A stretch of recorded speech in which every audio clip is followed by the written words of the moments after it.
Hello dear friends, सबसे पहले मैं थैंक यू कहना चाहूंगी हील योर सोल और मुझे इतना सारा प्यार देने के लिए। खैर, अभी मैं आज जो पढ़ने वाली हूं वो बहुत इमोशनल है। ये मैसेज एक वॉइस मैसेज आया था 15 दिन पहले। मेरी एक आप नाम मैं कॉन्फिडेंशियल रखती हूँ, इसलिए भेजने वाले का नाम मैं निर्मला कहती हूँ आज के लिए। सो निर्मला का मैसेज आया। वो कोविड पॉजिटिव थी और वो 2 दिन से हॉस्पिटल में थी। उसने एक तबीयत ठीक थी, तो उसने एक वॉइस मैसेज मुझे भेजा था और मैं सोच रही थी कि क्या करूं। इतने में पता चला कि वो क्रिटिकल हो गई है, आईसीयू में थी। 3 दिन बाद वो कोविड से जंग हार गई एंड शी इज नो मोर। मैंने वो वॉइस मैसेज कागज पे उतारा है। मैं सबसे पहले वो वॉइस मैसेज आपको पढ़ के सुनाना चाहती हूँ। अर्चना, तुमको पता ही होगा मुझे कोविड हो गया है। 3 दिन से मैं हॉस्पिटल में हूँ। हॉस्पिटल के बेड पे पड़ी पड़ी मैंने अपने 60 साल की जिंदगी फिर से जी ली है। मुझे लगता है पूरे 60 साल में 60 दिन भी अपने लिए नहीं जिए। 18 साल की उम्र में शादी हो गई। जो 18 साल मैके में रही, माँ बाबूजी ने धैर्य और त्याग के ही पाठ सिखाए। एक अच्छी बहू, बीवी और माँ बनने को ही जीवन का लक्ष्य बताया। बहू, बीवी, माँ, सास, भाभी बनते बनते मैं निर्मला बनना भूल गई। 2 बेटे, बहुएं, पोता पोती हैं। बेटी भी बहुत अच्छे घर में है, बहुत वेल सेटल्ड है। हम बड़ी गाड़ी, बड़े बंगले, देखने वाले को मेरा जीवन परफेक्ट लगता है। जब शादी हुई ये बिजनेस सेटल कर ही रहे थे। बहुत मामूली इनकम में मैंने समाज में, परिवार में इनके सम्मान को बनाए रखने का पूर्ण प्रयास किया। अपनी इच्छाएं और सपनों को मारते मारते वो मेरा नेचर का हिस्सा बन गया। मुझे याद आता है जब बच्चे छोटे थे, हम उन्हें घुमाने दार्जिलिंग ले गए थे। शादी के 9 साल बाद हनीमून, 3 बच्चों के साथ। सॉफ्टी आइसक्रीम नई नई आई थी। बच्चों ने खाने की जिद की। सब ने अपने पसंद का फ्लेवर लिया। इन्होंने कहा तुम भी ले लो। मुझे वो 11 रुपए की आइसक्रीम खुद पर खर्च करना जायज नहीं लगा। मैंने कहा नहीं, बच्चे को कौन सी पूरी खाएंगे, मैं इन्हीं से टेस्ट कर लूंगी। क्या फायदा वेस्ट करके। बच्चों के कोन में बची थोड़ी सी पाइनएप्पल, थोड़ी चॉकलेट और थोड़ी स्ट्रॉबेरी खा ली। हालांकि मुझे बटरस्कॉच खाने का मन था। बाहर बहुत छोटी सी है, पर वो छोटी छोटी मारी हुई इच्छाएं मेरे नेचर का अंग बन गया। मैं ही खुद को इंपॉर्टेंस नहीं देती थी, दूसरा कौन देता। वक्त के साथ हम संपन्न होते चले गए, पर मुझे खुद की इच्छाओं को लास्ट रखने की आदत बन गई थी। पता है अर्चना, मेरी सारी फ्रेंड्स, पड़ोसी कहते हैं मेरे खाने में जादू है। कहते हैं मैंने जितने सुंदर ढंग से अपना घर सजाया है वो काबिले तारीफ है। पर यही बातें मेरे पति या बच्चों से सुनने मेरे कान तरस गए हैं। बेटा फेसबुक पर अपने एनिवर्सरी पे लिखा, I have the best wife in the world. मैं जो भी हूं उसकी साथ की वजह से हूं। पता है, मेरा दिल थोड़ा सा टूट गया और मुझे इतना गिल्टी फील हो रहा है। पर मन करता है एक बार कहता, mamma you are the best mom, आपने इतना कुछ किया हमारे लिए। शायद मेरा जीवन सार्थक हो जाता। पता है, मैं बचपन से लिखती थी कविता, कहानियां, अभी भी लिखती हूँ। कभी अगर अपने बच्चों को या पति को कहा प्लीज सुनो ना मैंने क्या लिखा है, तो वो मेरा मजाक बनाते हैं। पिछले लॉकडाउन में मैंने सारी कविताओं के संग्रह को फिर से लिखा और पता है जब मैं ठीक हो जाऊंगी मैं जरूर से इन्हें प्रकाशित कराऊंगी। तुम्हें मेरा हेल्प करना होगा। मैं YouTube पर अपने कुकिंग की चैनल भी बनाऊंगी। अब मैं अपने लिए जीऊंगी। मेरी कुछ फ्रेंड्स हर साल 5-6 दिनों के लिए एक ऑल लेडीज ट्रिप पर जाती है। मैं कभी नहीं गई। कभी बहू का जापा, कभी किसी बहू का मैके जाना है, कभी कुक नहीं। अब जो भी हो मैं जाऊंगी। वैसे भी किसी को मेरी त्याग की कद्र है ही नहीं। पति बच्चों की हर इच्छा उनके बगैर बोले मैं समझ जाती हूँ। मेरे बच्चे भी अपने बच्चों के इशारों की भाषा समझ जाते हैं, पर अपनी माँ की इच्छा, सपने, त्याग कुछ नहीं समझ आता। सच पूछो तो तुम्हारे सेमिनार अटेंड करके मुझ में ये चेंज आया है। पर कहीं मैं सेल्फिश तो नहीं हो रही? क्या मेरे पति और बच्चे मेरे इस नए रूप को एक्सेप्ट कर पाएंगे? और बहुत कुछ बोलने का मन है मेरा, पर सांस भारी हो रही है। फिर कभी ये मैसेज आया। मैं सोच रही थी मैं क्या जवाब दूं। फिर उसकी डेथ हो गई, तो मुझे लगा अब इस बात को एड्रेस करने का कोई मतलब ही नहीं रहा। 3-4 दिन पहले जूम पे उनके परिवार ने बड़ा ही अच्छा सा एक कंडोलेंस मीट रखा था और बहुत ही सुंदर ढंग से उन्होंने ऑर्गेनाइज किया था। बच्चे कह रहे थे हमारी माँ जैसी तो कोई थी ही नहीं, इनकी त्याग और धैर्य की पराकाष्ठा थी। हस्बैंड कह रहे थे कि मैं आज जो भी हूं उनकी वजह से हूं।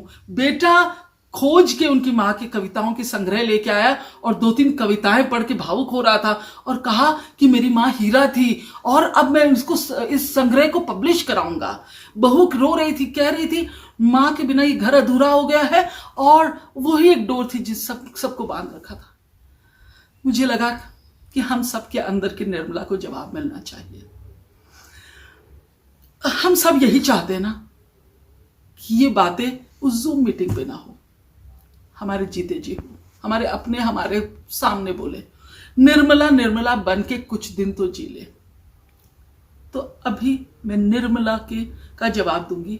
कहीं ऊपर शायद सुन रही हो, पर हम सबके अंदर एक जो निर्मला छिपी है।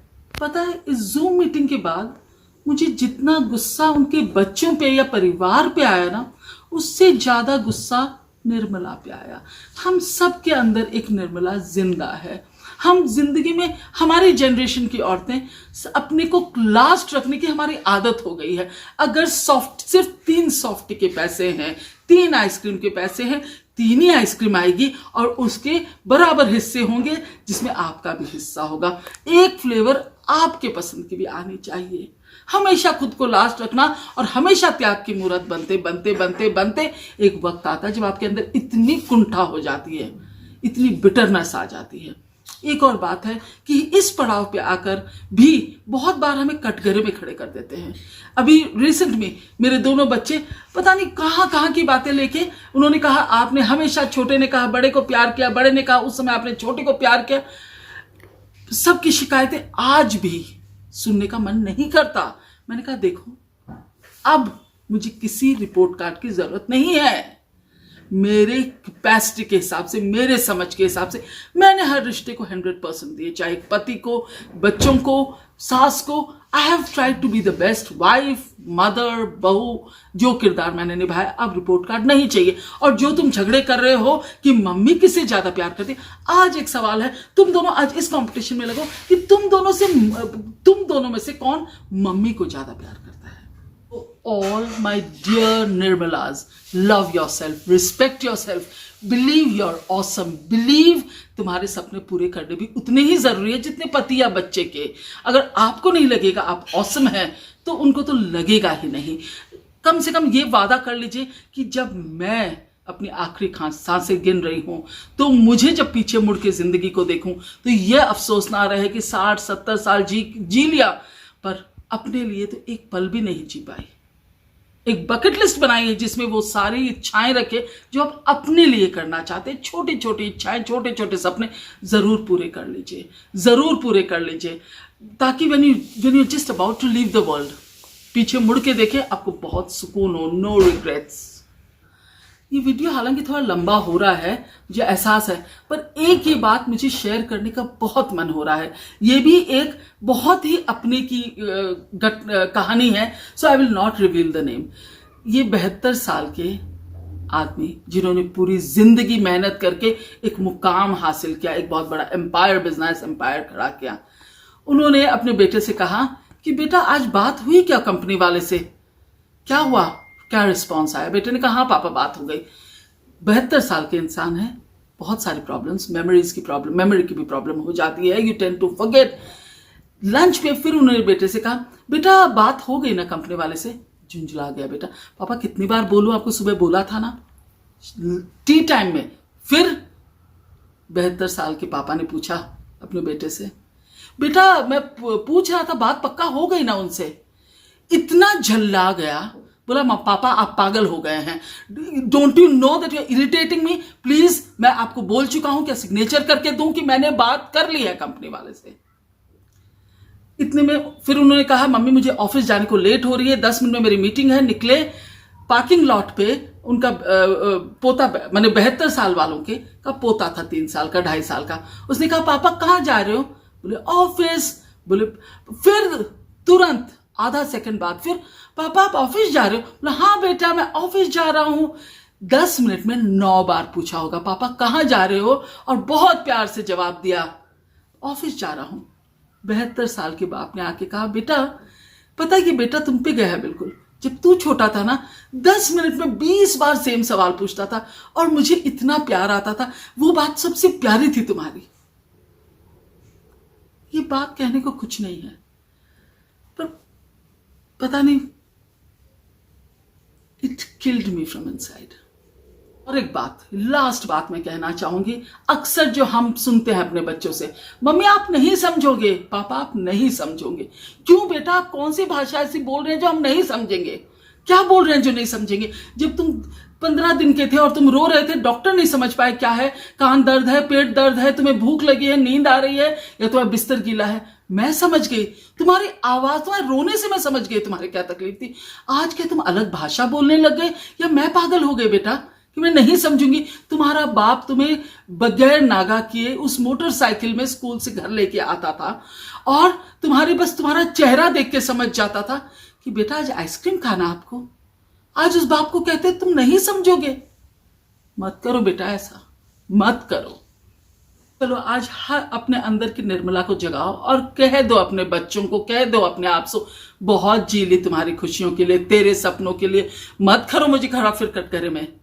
मुझे अब बाकी की जिंदगी अपने लिए, अपने सपनों के लिए जीना है। मेरी खुशियां मेरे लिए बहुत इंपॉर्टेंट है। अगर हम अपनी खुशियों की तरफ ध्यान नहीं देंगे, हमारे अंदर बहुत बिटरनेस, बहुत कुंठा आ जाएगी। Please live for yourself, please love yourself, please love yourself. You are very important.